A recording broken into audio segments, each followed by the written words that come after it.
Ima kecil ꯈ꯭ꯋꯥꯏꯗꯒꯤ ahal khara oiba hai taina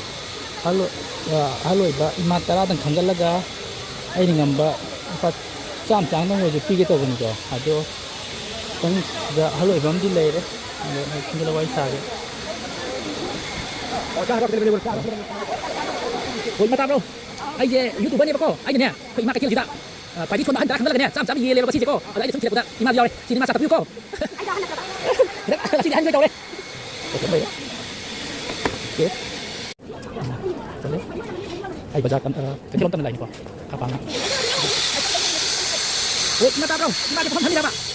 ay yang youtuber ni apa kok ay ngasih je bagi nak kecil tambah kali sama hantar ada kamu upasan jangan nabi apa kok ada ay nak bagi mana tadi kok saya yang terima bo saya apa oh ay sampai kita kok kita tahu kok ay mata kenapa ni pak orang kita terima kok ini semua baik kok untuk imak kecil karena satu ini maka kita kira mungkin pasal uang bukan lebih baik bisa imam ni bro maga bilang dia ini cuma mai sel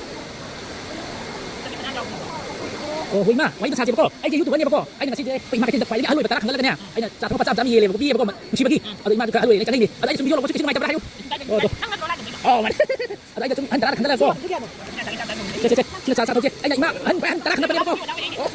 ada di ima kecil sini kok kita haloi bai tai haloi betara khangala ga ai na ngamba cha thong cham pi ni ko woi ma ta bro wai ta saje kamu wat saje kamu ai ne ai je youtube ni ko ai na ima kecil ai na pai lagi haloi ba ima tara khangala ko ai na cham cha thong bai tai ai musi pi ko ada ima ai je khangala yawi ai ngamba musi pi ni ko oh pare oh oke yang jelek woi ima kecil ni ko ai na terus sudah ai na tara khangala ko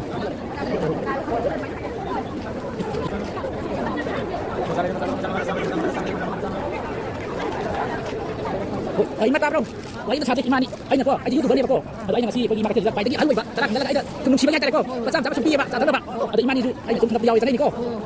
cek mai biar kita tahu ko ai ni cek imani ju ai na aloi ba tara ngala ni ba ko oh balik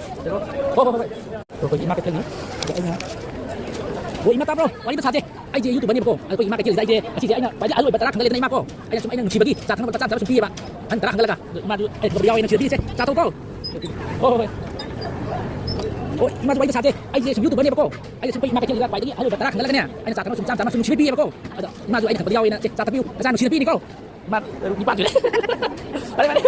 satu lan kan ai sum aloi ba sum tara khangala ai ngamba sa pi ni ba ko Yesus imam ko kita daga pige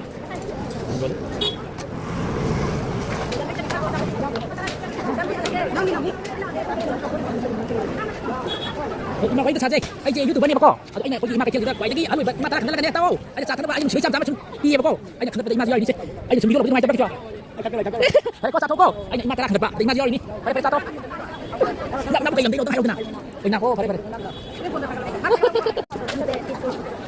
Jile, ima wai sum saje ko ai na pagi ima kecil juga aloi betara khangala ai ngam musi bagi sa pi musi bagi ko pi ni ba ko ai kenapa ima sa pi se sa musi pi ni ko oh pare ini jam jile oke kecil ya semakan sakit mungkin gitu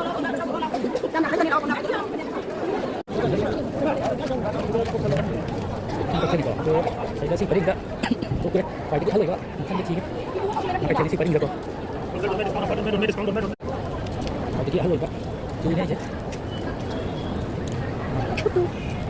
sini pagi makan pai lagi halo pak ini yang ini masih dilap teman ya ku deh tidak halo pak ada tu desa kan pak sampai ke pi ni aduh masih dilap ku deh si paling dia paham ni kok.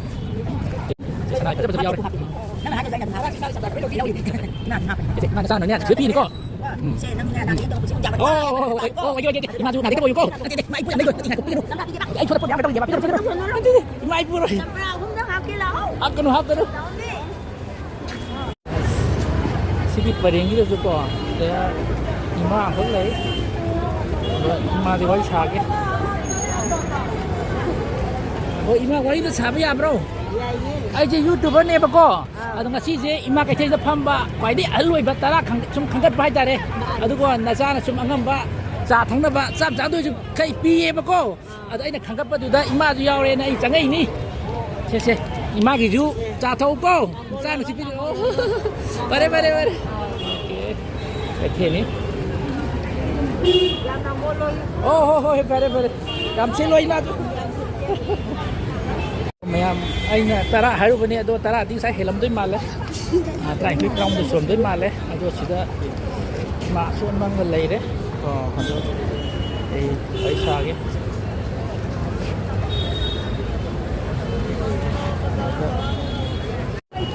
museum jile ado ima ga paisa ge ima ta bar wain ta chaje ai je ko youtuber ne ba ai dine ko gi sigi ima kai thien sida ne ai na ima kwai da gi ahal loi ba khara tara mo hena khangal laga ai na ngam ba ne cha thana ba cham cham pi ba ko ima ju yaw en ai na khangal ba che chi na ne na cha no chi pi ni cha thau ko oh pare pare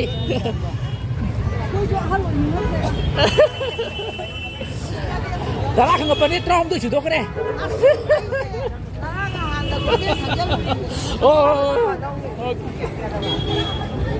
Nyiap sile ke sini.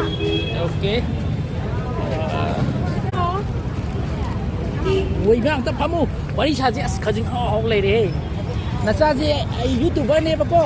Asi je aina ko gi ima kai thel jitan ko. Wai da gi aloi ba ima tara ma kare khangal laga da ko. Aina dum si ba gi hai tare. Aina angam ba cha thang cham cham sum PJ ba ko. Ada ima je khang pa de yaw en ai changai ni aloi ba ko che sa no si pi ni sa tho ko tu oh pare pare ima ju na dik ta ba bu chi sang ho yu oh pare pare si ko chai chap